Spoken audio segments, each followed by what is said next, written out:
je sais pas comment t'introduire, Mika, donc je vais te laisser t'introduire tout seul.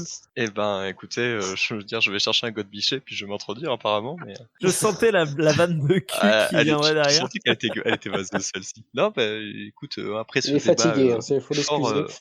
après ce débat fort constructif et ma foi, très intéressant, moi je propose un petit peu de détente parce que j'ai effectivement compris que les nerfs sont à vif, on a des sujets qui portent, on est en plein entre-deux tours, il y a tout le monde qui parle de politique et tout. Ah, c'est pas que j'en ai marre, mais franchement, effectivement, moi aussi, le premier tour, il m'a un peu rincé. Oh, le deuxième, merci. Et du coup, je savais pas quoi dire, quoi. Franchement, je savais pas quoi raconter ce soir, parce que, comme je vous l'ai dit tout à l'heure, j'ai pas beaucoup de temps, en ce moment, parce que je fais plein de trucs. Et notamment, j'ai du taf. J'en ai deux, en fait. Et l'un de ces deux boulots, c'est libraire. Et je suis libraire dans une librairie spécialisée de bande dessinée. Et je me suis creusé les méninges en me disant, mais qu'est-ce que tu vas pouvoir raconter? Ça fait une semaine que je me triture la tête et que je sais que j'ai pas le temps de rien écrire ou quoi. Et après, je me suis dit, putain, tu penses qu'au boulot, tu penses qu'au boulot, tu penses qu'au boulot. Et là, je me suis dit, putain, mais c'est bien sûr. J'ai qu'à être comme au boulot, en fait. C'est très simple. Et souviens-toi, ta chronique, elle s'appelle Passion Mika. Et il se Eh oui. trouve que je suis un passionné de bande dessinée, c'est d'ailleurs pour ça que je travaille en librairie de bande dessinée. Et donc, je me suis dit si je leur parlais de bande dessinée. Et donc, du coup, j'ai décidé de vous présenter ce soir 5 œuvres Oh! qui sont toutes des œuvres Oh. récentes, qui sont, alors pour la plus ancienne, elle est parue en 2010, 2020, mais ce sont toutes des œuvres récentes de bande dessinée franco-belge ou japonaise. Et je me suis dit, ce soir, pourquoi pas leur parler de mes derniers petits coups de cœur, voilà, puisque finalement, c'est un truc que je fais bien, apparemment, vendre des mangas et des BD. Donc, je me suis dit, pourquoi pas me lancer ce soir. Donc, je vais vous Donc voilà, donc présenter, après la chronique, demain on va tous acheter la voilà, sélection de écoutez, Mika. vous me direz. En tout cas, moi, je vais vous parler de 5 œuvres, en tout cas, qui m'ont récemment marqué et que j'ai beaucoup apprécié. Alors, on va commencer OK, tranquillement. cool. Je vais commencer par vous poser une petite question. Est-ce que vous aimez le Ouais. football? Le football? Le Le football. Le football. football, le Ouais. football, Tu sais, ces gens qui Euh, tapent dans un ballon pour aller mettre dans des filets, là. honnêtement, je m'en tamponne un peu le coquillard, je regarde quand il y a la coupe du monde comme tout le monde, mais sinon, non, je suis pas l'actualité, ça me branche pas plus que ça. Ah ouais, alors tel que Marc, c'est pareil. Je m'en bats l'œil avec une plume, mais alors, j'ai rien contre le sport, hein, mais je m'en fous. Et figurez-vous que moi, c'est pareil. Alors, en fait, je vous avoue que moi, effectivement, à part les matchs de la Coupe du Monde, franchement, le foot, j'en ai un peu rien à foutre. Hilarant. Mais il se trouve que quand j'étais petit, j'ai grandi avec un animé que je regardais énormément qui s'appelait Olive et Tom, que Olivier vous avez Tom, oui. Ah probablement oui, bah connu vous oui. aussi. Un animé légendaire où les terrains faisaient 74 mètres de long. Euh, D'ailleurs, je crois que c'est beaucoup plus grand que ça, mais bon, on n'était plus sur 70 kilomètres dans les animés puisqu'ils mettaient 70 12 kilomètres épisodes. plutôt, ouais. Voilà, ils Ouais, mettaient 12 épisodes à remonter le terrain. Mais il se trouve que j'ai récemment lu un titre qui m'a fait ressentir les vibes de cette vague de nostalgie sur le football qui s'appelle Aohashi. OK. Donc Aohashi, c'est un manga de Yugo Kobayashi qui est publié chez Mangatsu en France et qui possède actuellement donc 8 tomes publiés en France et 28 au Japon. 27, pardon. Donc c'est une série qui sera plutôt longue et qui raconte l'histoire du jeune Aoi Ashito, qui est plus ou moins un petit peu comme dans Olivier Tom, une sorte d'enfant prodige du football, sauf que il évolue dans une ligue toute pétée puisqu'il est au collège et que voilà, il vient de perdre la finale de la coupe des collèges parce qu'il vient de mettre le fameux coup de boule à la Zidane au goal adverse. Alors pourquoi ceci? C'est parce qu'en fait ce pauvre petit il vient d'une famille pas très très riche et que son grand rêve c'est de faire du football. Et un jour un entraîneur qu'on appellera Roberto pour des façons évidentes de plagiat d'Olivier Tom, vient à sa rencontre et lui dit mec t'as un don, je peux t'amener sur le niveau international. Et en vrai c'est incroyable parce que même si vous aimez pas trop le sport, en fait, vous ne pouvez qu'être transporté par ce petit garçon qui va vivre sa meilleure vie au Tokyo Airsperion U18. Alors c'est un petit peu long, mais concrètement, c'est un centre de formation pour les jeunes en dessous de 18 ans et il va essayer d'intégrer du coup une équipe professionnelle pour devenir le meilleur joueur du monde. Sauf qu'en fait, le parallèle avec Olivier Tom s'arrête là, puisque en fait, après, on rentre dans des détails techniques. Et j'aurais jamais dit ça un jour, et c'est passionnant. C'est passionnant de voir un joueur, OK. en fait, compter ses sous, combien sa formation va lui coûter, est-ce qu'il sera un jour rentable, qu'est-ce qu'il doit faire pour améliorer ses tactiques, ses stratégies, c'est quoi la vie au dortoir d'un gamin qui va au lycée et qui intègre des mecs qui, depuis qu'ils ont 15 ans, font du football presque au niveau professionnel. Et en fait, c'est ça Awashi, c'est l'histoire d'un type qui se prend pour le meilleur footballeur du monde et qui en fait se rend compte que c'est juste un gamin avec un petit talent mais qui aux yeux de tous les autres en fait il va devoir faire plus d'efforts que tout le monde. Et je trouve ça c'est vraiment très d'accord. shonen, très neketsu. Ouais, carrément. C'est-à-dire qu'on va vraiment suivre cette histoire de ce mec qui va devoir se dépasser pour aller plus loin que les autres. Mais avec un côté vraiment ancré dans le réel, c'est-à-dire que tout ce qui est décrit dans le manga, eh ben, existe. On parle d'organismes de formation, de lycées de formation, en fait, tout simplement de ces fameuses petites ligues qui sont pour les étudiants. Et je trouve ça vachement cool. Surtout qu'en plus de ça, ben, les personnages sont tous attachants, ont tous des défauts et des qualités. On n'est pas non plus sur le héros vraiment tout gentil, tout mignon, parce que vraiment c'est une tête de con, hein, clairement. Il sait qu'il joue perso, il veut devenir le meilleur attaquant alors que concrètement bah il a pas été recruté pour ça. Enfin bref, c'est une tête de nœud, c'est une tête de lard, mais on l'aime bien quand même parce que bah il a plein d'atouts. Et très honnêtement, j'ai bouffé les 8 premiers tomes parce que j'ai adoré. C'est trouvé ça trop bien, c'est bien dessiné, les trucs sont lisibles, même si vous connaissez pas grand chose au football, ben il y a quand même des trucs qui vont faire tilt, quoi. Je veux dire, des défenseurs, des attaquants, une aile gauche, une aile droite, marquer des buts, tirer un penalty. Pour n'importe qui ayant vu un match de foot dans sa vie, c'est des trucs qui parlent. Et ben, moi D'accord. j'ai trouvé ça vachement frais, vachement cool. Et si Ah, c'est jamais vous cool, avez ouais. l'occasion et vous voulez donner une chance à ce manga, sachez que les 2 premiers épisodes sont disponibles sur Crunchyroll. Alors je crois qu'il faut être abonné, mais si vous regardez un petit peu des animés, la série vient de faire son petit démarrage en animé et c'est plutôt OK. sympathique. D'accord, Et bah, on ouais, je retrouve jetterai notre un œil, ouais. petit personnage d'Ashito. Le OK. deuxième manga dont je veux vous parler, on va sortir un petit peu du monde de football, on va parler toujours d'un sport, mais plutôt de l'e-sport. Enfin, pas vraiment non Ah! plus, mais on va parler de jeux vidéo. On va parler de Shangri-La Frontier. Alors, si on devait faire un parallèle avec quelque chose de connu, ce serait plutôt une sorte de Sword Art Online, pour ceux qui connaissent, mixé avec World of Warcraft. En gros, D'accord. Shangri-La Frontier raconte l'histoire de Sunraku, c'est son pseudo, qui est un passionné de jeux vidéo, mais des jeux vidéo nuls. Voilà, il va chercher tous les jeux qui sont les plus nuls, les plus buggés. En gros, le mec il va sur Steam et il va chercher les fonds de tiroir, vous savez, les machins où c'est noté -12 par la communauté, et il va y jouer, il va les poncer jusqu'à la carte pour les finir à 100%. Sauf qu'on est dans un univers un tout petit peu futuriste, et donc la réalité virtuelle a supplanté les jeux vidéo sur ordinateur, et donc ces jeux vidéo virtuels évidemment sont énormément buggés, mais on se plonge dedans.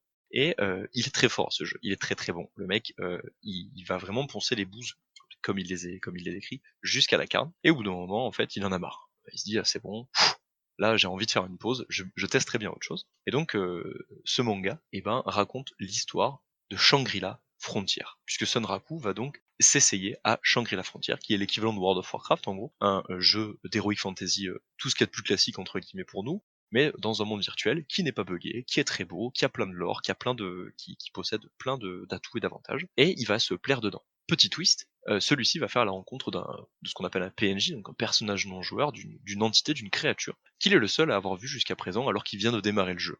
Et à partir de là, eh ben, tout un univers va s'ouvrir pour lui, puisque du coup, c'est la première fois qu'il voit ça dans un jeu vidéo. Et là, vous allez me dire, oui, mais bon, des animés ou des mangas sur les jeux vidéo, il y en a plein. Et c'est vrai, vous aurez raison, il y en a plein. Mais celui-ci, pour moi, il a un petit truc de particulier, parce que c'est une véritable ode, une déclaration d'amour au jeu vidéo en lui-même, et plutôt à ceux qui font les jeux vidéo. C'est-à-dire aux développeurs, aux mecs qui sont en charge des Ouais. décisions, aux designers, parce qu'en fait, ça va raconter, à travers l'histoire de ce jeu, tout ce qui se passe autour. Comment tu level design un jeu? Pourquoi il y a des jeux qui sont pas bons et on joue quand même? Pourquoi il y a des jeux qui sont bons? En fait, pourquoi ça marche? Et ben, ce manga, à travers justement l'histoire de ce personnage qui va juste découvrir ce nouveau jeu, et ben vous allez les avoir en filigrane. Vous allez avoir OK. en fait toute la passion peuvent avoir des développeurs dans leur jeu, les petites interactions que des personnages non joueurs peuvent avoir avec des personnages joueurs, avec des joueurs, voilà, tout simplement. Et pourquoi en fait vous allez donner de vous-même dans un jeu vidéo. Et pour moi, ce manga le fait très bien.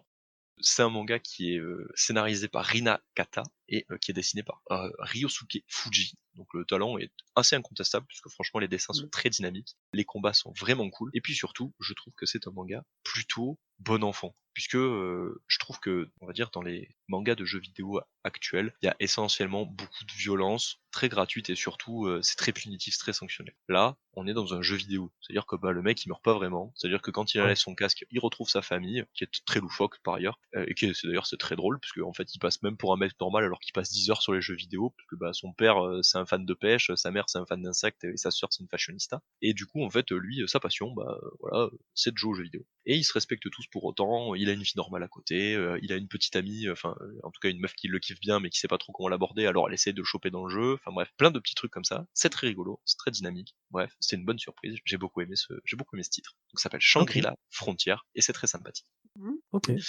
Le Ah, troisième on titre dont note, je hein. vais vous parler, c'est un titre qui a été mon coup de cœur de cette année, de l'année 2021, qui n'est pas un manga, mais qui est une bande dessinée franco-belge qui est dessinée par OK. Wilfried. qui est dessiné par Léonard Cheminot et qui est scénarisé par Wilfried Lupano, que vous connaissez peut-être pour son scénario des Vieux Fourneaux. Il s'agit de La Bibliomule de Cordoue. Alors la Bibliomule de Cordoue, pourquoi ça a été pour moi ce qu'on appelle un banger. Voilà, c'est chez Dargaud, clairement c'est une pépite qui est sortie en fin d'année 2021 et qui raconte l'histoire d'une petite mule, Oh. voilà, d'une petite mule qui n'est en fait pas du tout le personnage principal, mais qui en fait est le personnage principal. Comment expliquer ça? Alors, il faut mettre un petit peu de contexte sur ce titre. On est en fin 2021, le Covid a quand même bien explosé tout le monde, et sort un titre absolument incroyable qui relate des faits réels qui se sont passés en Espagne en 976. On est à cette époque-là dans une période qui est assez peu traitée, je trouve, en général, dans les ouvrages de bande dessinée, c'est la période du monde arabe en Espagne. Et donc on est en Ouais. plein milieu du califat d'Al-Andalus, donc en Andalousie, et la paix règne sans aucun problème sur le califat andalouse. Sauf que le calife vient de passer de vie à trépas, et c'est son jeune fils qui récupère les rênes du pouvoir. Enfin, en théorie, puisque dans les faits, c'est plutôt Le vizir. c'est le vizir qui va récupérer, bien entendu, parce que vous connaissez tous Is No Good, et le vizir va récupérer les pouvoirs puisque l'enfant est trop jeune pour régner. Sauf que le vizir, il n'a pas tout à fait la même vision que le prédécesseur, et donc lui, il a besoin de se faire de nouvelles alliances pour essayer de récupérer la mainmise sur le pouvoir, et ces nouvelles alliances incluent des mercenaires et des militaristes, et des hommes religieux. En Andalousie, à cette époque-là, c'est l'islam, et il se trouve que les prêcheurs, à cette époque-là, ils voient pas trop d'un bon œil la magnifique bibliothèque de Cordoue, qui est remplie d'ouvrages, notamment scientifiques, mais la science et l'islam radical, à cette époque-là, ça fait pas vraiment bon ménage, parce que du coup, il y a beaucoup de choses qui sont un petit peu anti-islamiques, en tout cas, selon l'époque, toujours, attention, et donc, du coup, il va être décidé par le vizir de brûler une partie de la bibliothèque de Cordoue. Alors vous allez me dire, mais qu'est-ce qu'il va foutre cette mule dans l'histoire? Parce qu'on parle d'une mule au début. Et ben justement, j'avais besoin d'un petit peu de contexte, parce que du coup, il se trouve que c'est dans ce contexte-là qu'on va retrouver trois personnages. Un eunuque qui travaille et qui a travaillé uniquement toute sa vie à la bibliothèque de Cordoue, une de ses jeunes scribes, une ancienne esclave, noire qui plus est, vous imaginez bien qu'elle a pas une vie facile, et enfin, un de ses anciens disciples, qui s'était fait la malle 20 ans auparavant avec un livre de la bibliothèque de Cordoue, donc on va vous dire un ouvrage d'une valeur inestimable, et qui 20 ans plus tard décide de faire amende honorable et de le ramener sur le dos d'une mule. Sauf que, malheureusement, le jour où notre vieil eunuque et sa scribe décident de se barrer avec le plus de livres possible pour éviter les autodafés et qu'ils finissent dans les flammes, il tombe sur notre jeune voleur, l'assomme, malheureusement, puisque c'est un petit quiproquo, et il lui vole sa mule. Et donc, c'est ces trois compagnons qui vont décider de traverser l'Andalousie pour essayer de rejoindre des alliés, pour essayer de cacher les livres d'une valeur inestimable à travers une épopée absolument dantesque, puisque ceux-ci vont traverser l'Andalousie sur les dos de cette mule, chargée comme une mule d'ailleurs, de dizaines et de centaines d'ouvrages plus millénaires les uns que les autres pour que ceux-ci évitent les flammes, mais ils n'éviteront pas les dents et les crocs acérés de notre petite mule qui adore apparemment les livres de mathématiques. Et c'est rafraîchissant, c'est drôle, c'est bien illustré, les couleurs sont incroyables. Chaque planche a une colorimétrie différente puisque celle-ci reflète les émotions des personnages au moment où ceux-ci les vivent. C'est-à-dire que vous avez des planches qui sont extrêmement colorées avec des couleurs très chaudes ou des couleurs très vives lorsque ceux-ci sont plutôt en état de joie. Et vous avez des planches très ternes avec des couleurs qui passent du rouge au noir lorsque vous avez les scènes d'autodafé ou vous avez des scènes très nostalgiques ou très tristes. Et pour moi, c'est une maître classe, comme on dit en français. C'est vraiment une pépite, un ouvrage brillant, un livre qui aime les livres et qui parle des livres, et c'est vraiment quelque chose d'incroyable. Donc si jamais Ouais, vous avez l'occasion de lire La Bibliomule de Cordoue, jetez-vous dessus, c'est un bijou. ça donne envie parce que franchement là, Ouais. pendant que tu parlais, j'ai regardé les images sur internet et ça a l'air très, très cool. Franchement, C'est au-delà d'être très beau, c'est vraiment quelque chose de très intelligent sans être moralisateur. Ça parle justement de la place du livre dans notre société en fait, puisque même si ça parle de la société arabe du Xe siècle, on fait bien sûr des parallèles avec ce qui se passe aujourd'hui. Et c'est une histoire c'est une histoire vraie. Hein, la bibliothèque de Cordoue a vraiment subi un tout-à-fait au Xe siècle. Et c'est vraiment une super histoire, bien entendu qui est romancée, hein, puisque cette bibliomule n'a pas forcément vraiment existé, mais les tout-à-fait ont vraiment eux existé. Et n'hésitez pas à emprunter ce bijou parce que c'est une véritable ode. Le D'accord. quatrième livre dont je voulais vous parler, c'est un bouquin que j'ai lu il y a déjà quelques temps et je me suis dit que j'allais quand même vous en parler parce que c'était quand même un ouvrage très brillant, parce que je sais que vous aimez beaucoup la science-fiction, je me trompe? c'est Non, tu vrai. ne te trompes pas. Voilà, bien ce qui me semblait. Alors je ne peux que vous recommander l'excellent Carbone et Silicium de Mathieu Bablé, pour plein de raisons, parce que déjà Mathieu Bablé c'est un mec qui vient du jeu vidéo, Voilà, donc c'est un mec qui a bossé essentiellement dans le jeu vidéo, et ça se voit beaucoup dans son trait, puisque ces planches sont faites comme des scénarios de jeux vidéo. Si vous avez déjà eu l'occasion de voir comment c'est segmenté un scénario de jeu vidéo, c'est un peu fait de la même façon, donc on retrouve des archétypes de scénarios de jeux vidéo. Mais surtout, c'est une histoire sur le transhumanisme. Et moi, c'est un truc qui me touche beaucoup, parce que c'est vraiment des questions qu'on va être amené à se poser sur finalement la question de l'humanité et de la transhumanité. Carbone et Silicium, donc c'est chez Label 619, c'est le label d'Ankama. Ça raconte l'histoire de deux intelligences artificielles qui s'appellent Carbone et Silicium, qui sont deux intelligences artificielles frères et sœurs, qui ont été créées en même temps et qui sont les premières intelligences artificielles qui sont créées avec des sentiments. Donc, ce sont des intelligences artificielles sentientes, l'histoire commence en 2070, et ces intelligences artificielles sont créées afin de résoudre, on va dire, les besoins des êtres humains, et elles ont une obsolescence programmée pour éviter justement que celles-ci n'acquièrent une sorte d'indépendance affective, et donc elles sont programmées pour s'éteindre. Sauf que comme ce sont les premières, elles n'ont pas été créées avec ce système, et qu'elles réussissent à s'échapper avant le fameux terme de leur contrat, c'est-à-dire 30 ans plus tard. Et elles finissent par se télécharger dans le cloud et donc à disparaître aux yeux des hommes. Mais comme évidemment à cette époque-là, vous imaginez bien que tout est sous contrôle, elles doivent s'échapper, et donc elles sont séparées l'une de l'autre. L'une, donc je sais plus laquelle des deux, mais je crois que c'est Silicium, va rester proche des êtres humains, et donc rester proche des sociétés humaines, et va les voir se transformer au fur et à mesure des époques passantes, puisque ce sont des intelligences artificielles, elles ne meurent pas. Tant qu'elle arrive à se retélécharger dans un autre robot, dans un autre android, elle peut toujours continuer à survivre. Et l'autre, Carbone, lui, va plutôt partir à la découverte du monde pour le voir de ses propres yeux. Parce que même s'ils ont accès à la connaissance illimitée, puisque toute la connaissance du monde se trouve sur le cloud à ce moment-là, bien entendu, toute la connaissance du monde ne vaut pas l'expérience que l'on peut se faire sur le terrain. Et donc ce sont ces deux intelligences qui viennent du même endroit et qui, à la base, viennent du même œuf, vont prendre deux directions différentes pour finalement se retrouver plusieurs centaines d'années plus tard, après avoir assisté à ce qui pourrait être proche de l'extinction de l'humanité, pour établir un constat de ce qui se passerait si l'humanité passait à travers les ordinateurs et dans ce cloud.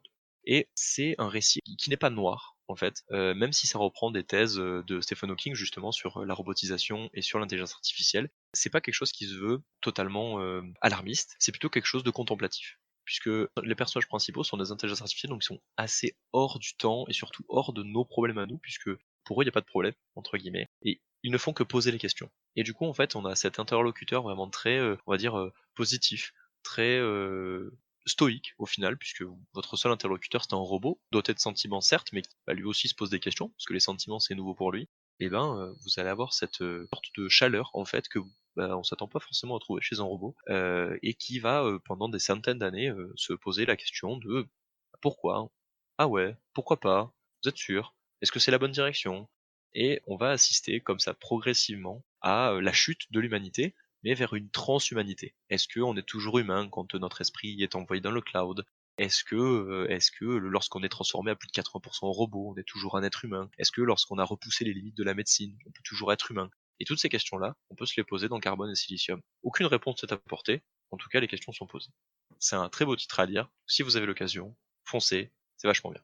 OK, D'accord. je l'ai d'ailleurs, moi de mon côté, Carbone et Silicium. Et tu l'as déjà lu? Ouais, je l'ai Voilà. lu. Même chose, je suis en train J'ai de regarder un peu quelques planches sur Google et c'est vraiment chouette, hein. c'est marrant parce que j'ai eu un peu de mal avec le côté justement, comment dire ça? Contemplatif, mais il faudrait que je le relise à l'occasion, parce que ça fait longtemps que ça fait un moment qu'il est sorti, c'est 2020 je crois? 2020, ouais, c'est ça. Ouais, c'est ça. Ça fait un moment, puis en même temps c'était pendant le covid, donc j'avais peut-être pas le moral pour lire Ah, un peu tout ça. c'est effectivement, c'est pas très feel good, mais voilà, pour moi, j'ai vraiment pris le temps de le lire, et je me suis vraiment plongé dans cette contemplation où ça fourmille vraiment beaucoup de détails, hein. Tu sens que l'auteur, comme je disais avec Shangri-La, vraiment, c'est un mec qui a bossé dans le jeu vidéo, c'est-à-dire que c'est des mecs qui cachent des Ouais, petits tu le détails un peu sens quoi. partout, et tu le sens. Mmh. Mais OK. au-delà de ça, vraiment, genre le mec, il aurait pu bosser sur comment ça s'appelle, un Portal, Talos Principle, ou voilà, ce genre d'univers, que ça ne Ouais. choquerait pas. Ces jeux Mais contemplatifs voilà. presque Ouais, finalement aussi, ce sont si des je veux jeux très dire. contemplatifs qui finalement posent plus de questions qu'ils n'en résolvent, c'est un peu le même principe. Ouais. Et enfin, le dernier, puisque je vous ai gardé le meilleur pour la fin, vous l'avez compris, Alors, j'aime Ah! les livres, et il se trouve que j'ai lu un manga qui m'a fait ressentir ça plus que tous les autres. C'est ça la question de tout à l'heure, parce que je me souviens plus si je vous en ai déjà parlé tellement j'aime ce titre. Mais c'est pas grave, même si je l'ai déjà fait, je vais vous en reparler, je vais vous parler de Magus of the Library. Donc c'est un manga de 2017 qui est illustré et écrit par Mitsu Izumi, et qui est très probablement le plus beau manga que j'ai lu peut-être pas Si, toute ma vie, ouais, je pense que je peux le dire. Honnêtement, c'est un des livres qui m'a le plus bouleversé ces 10 dernières années. Alors pourquoi? Déjà parce que c'est Magus of the Library, comme son nom l'indique, parle des livres. Voilà. Le principe du manga, tout simplement, c'est que c'est protéger les livres, c'est protéger le monde. Donc forcément, moi je me retrouve dedans, puisque j'adore les livres, et le protagoniste n'est pas en reste. Nous allons suivre le jeune Shio Fumis, jeune elfe de son état, dans sa petite bourgade du fin fond du trou du perdu du monde. Et ce jeune Shio Fumis a une passion pour les livres, c'est dévorant, il a lu tous les livres de la bibliothèque. Sauf que, sa bibliothèque, eh ben, il n'a pas le droit d'y rentrer. Alors pourquoi? Eh bien parce que ce pauvre Shiofumis, il subit de la discrimination parce que c'est un elfe, et que dans son univers, eh ben, les elfes, eh ben, ils ont fait une connerie, et pour cela, ils ont été beaucoup persécutés et à moitié génocidés. Et il se trouve que lors de cette grande guerre, il y en a malheureusement des restes, et dans son village, notre pauvre héros, il est persécuté. Déjà, il n'a pas beaucoup d'amis, et on lui interdit l'accès à la bibliothèque parce qu'il est différent. Sa seule alliée, eh ben, c'est la fille du bibliothécaire qui lui permet de rentrer en douce, et donc c'est pour ça qu'il a réussi à lire tous les bouquins de la bibliothèque. Sauf que voilà, ce petit, il rêve d'une chose, c'est de devenir lui-même un bibliothécaire. Mais comment devenir bibliothécaire quand vous n'avez pas le droit de rentrer dans une bibliothèque? Et ben un jour, comme dans les livres qu'il lit, les histoires qu'il se raconte et les histoires qu'il a lues, cette situation va se débloquer. Puisque on est dans un univers où ces livres sont empreints de on va dire de magie, et on possède une sorte d'esprit à l'intérieur, et donc il faut les protéger pour éviter que ceux-ci perdent le contrôle et que des dégâts soient créés. Et il se trouve que malheureusement un jour un incendie frappe, puisque un des esprits très puissants d'un livre s'échappe, c'est l'esprit du feu. Donc forcément la bibliothèque met à cramer. Et il se trouve que à ce moment-là, des Kahuna, qui sont des protecteurs des livres, se trouvaient dans son village pour vérifier que la bibliothèque et les conditions d'utilisation de la bibliothèque se trouvent respectées. Or forcément, savoir que quelqu'un n'a pas le droit d'emprunter la bibliothèque ou d'utiliser la bibliothèque, déjà le bibliothécaire se fait bien taper sur les doigts, mais surtout, après l'incendie de la bibliothèque, autant vous dire que le bibliothécaire il ramène pas trop sa fraise. Et donc du coup, sa rencontre avec les Kahuna va bouleverser, et donc il va décider de devenir lui-même un Kahuna. Et pourtant, c'est une profession qui est réservée normalement aux femmes. Va-t-il réussir? Va-t-il échouer? C'est ce que vous découvrirez en lisant Magus of the Library. Alors pourquoi j'ai autant aimé ce titre alors que c'est finalement comme beaucoup une sorte d'histoire un peu shonen, c'est le héros un peu différent qui contre vents et marées va battre les clichés. Et ben c'est déjà parce que c'est un ouvrage qui est très beau. C'est vraiment très très beau, ça fourmille de détails, on sent que c'est quelqu'un qui aime les livres, qui l'a dessiné. Et l'histoire aussi c'est pareil. En fait, il y a des planches qui m'ont vraiment littéralement fait pleurer, parce que c'est des émotions que je peux ressentir quand je lis des livres. Et l'auteur a réussi à les dessiner. Et j'ai trouvé ça impressionnant et très incroyable. Et donc c'est pour ça que ce titre, pour moi, c'est vraiment un de mes coups de cœur permanents, en fait, que je conseille très régulièrement dans ma librairie, justement. Parce que c'est une pépite qui est un peu passée sous les radars, que très peu de gens connaissent finalement, et que j'aimerais que plus de gens connaissent, justement, parce que je trouve ce titre absolument incroyable et très ambitieux pour ce qu'il est. C'est pour ça qu'il y a que 5 tomes de parus, et que les parutions sont assez longues, parce que les planches sont très détaillées, que l'histoire est très bien travaillée, et que ça pourrait être tout autant un manga d'action, un manga d'aventure, un manga de suspense, un manga juste tranche de vie, et que en même temps ce n'est rien de tout ça, c'est vraiment tout à la fois et rien à la fois, parce que c'est un manga dont la narration est toujours surprenante. C'est un manga où vous pouvez vous perdre sur une planche pendant 2 heures à essayer de retrouver tous les détails, tellement c'est dessiné et ça fourmille. Et c'est vraiment un manga que j'apprécie énormément. Donc si vous avez l'occasion de lire le premier tome de Magus of the Library, là vous vous rendez compte que vous lirez vite les 4 autres. Ok, cool. Ben, ouais, grave, cool. Franchement, merci beaucoup de ces 5 conseils de lecture que tu nous as donnés. Merci pour Alors, ta tu m'as donné transmission envie passionnée. de m'essayer les 5 en tout cas, donc bravo à toi, tu es effectivement un très bon conseil. Il est Ah non, bon dans son métier. je serai de bon Oui, conseil oui, si les conseils que je t'ai donnés sont bons, c'est-à-dire une fois que tu les auras lus, et une fois que tu me diras effectivement c'était un bon conseil. Après, mais je non, sais pas mais si je en suis de tout cas, bons conseils, mais je les vends bien, Pour le moment, peut-être. il est bon vendeur, mais le conseil, on ne sait pas voilà. s'il est bon. Ah bah écoute, en tout cas, les 5 m'intriguent suffisamment pour que j'ai envie d'y jeter un œil quand j'aurai l'occasion, vraiment. Ouais, honnêtement, moi, celui qui me tente le plus, c'est celui avec la bibliomule. Là, ça a l'air tellement génial comme Ah, concept Bibliomule de Cordoue, c'est que je incroyable. En plus de ça, pense que je vais me le procurer, hein. le travail d'édition a été fait enfin c'est vraiment un bel ouvrage déjà en lui-même. C'est-à-dire qu'ils ont mis le petit marque-page comme à l'ancienne avec le petit fil en cordon. Les tranches sont imprimées avec du bleu. Donc c'est un ouvrage qui est assez difficile à imprimer parce que c'est des pages un peu spéciales. Et il y a une reliure avec une enluminure dessus vraiment façon livre du Xe siècle que tu pourrais trouver dans une bibliothèque justement du monde arabe ou même des enluminures dans une bibliothèque du Vatican par exemple. Et c'est un beau bouquin, l'histoire est super. Franchement, ouais, la Bible de Ouais. Cordoue, banger absolu. Ouais, non, mais honnêtement, tu l'as bien vendu, hein. Franchement, je suis allé voir les images sur internet, ça donne vraiment très, très envie. Puis la thématique donne clairement envie. Si ce petit instant passé en notre compagnie vous a plu et que vous avez envie d'en passer d'autres avec nous, eh bien n'hésitez pas à vous abonner, mettre un petit pouce bleu, partager la vidéo ou encore nous suivre sur les réseaux sociaux. Sachez que vous pouvez aussi écouter cet épisode dans son entièreté et pour cela vous n'avez qu'à vous rendre dans la description de la vidéo. Je vous dis à très bientôt pour à nouveau écouter un petit peu de tout et surtout un petit peu de rien.